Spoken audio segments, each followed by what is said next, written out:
Come with me today, ATM 100K Subscribers Party Edition!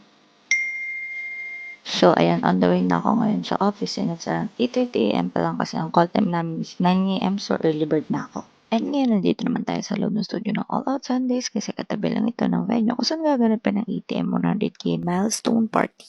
And here's Alden and Julia doing their promo for 5 breakups and the romance. Nandito rin pala yung favorite kong kambal na Gueco Twins sa AOS today. Oh, hahataw! So, nandito na tayo sa studio kung saan gaganapin ng party. And here is our host, Shufe Etrata, studying her spells. Working girl! And nandito na rin ang partner ni Shufi na poging-pogi na si Ken Chan. Kung bansakan sila o yung mga pamilya natin na sa OFW, please share this live stream para mapanood po nila ang ating gagawin for today. At dahil milestone party nga ito, dapat pasabog ang mga guests. So here's Kaylin Alcantara and Isabel Ortega.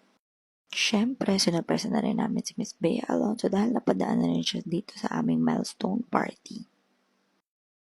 Then, dumalaw din ng Queendom para makigulo sa party and to promote their concert sa darating na December 2 sa Newport Performing Arts Theater. Nood kayo ha? Yes, Ken, anong ganap natin?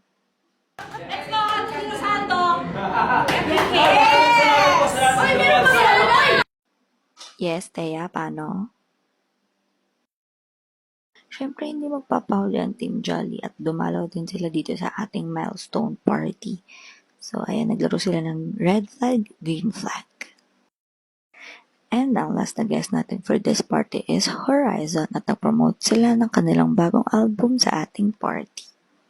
Horizon Official with a 7. We always post videos and photos there to keep you guys updated, so watch. And that's it for today, guys. Follow for more.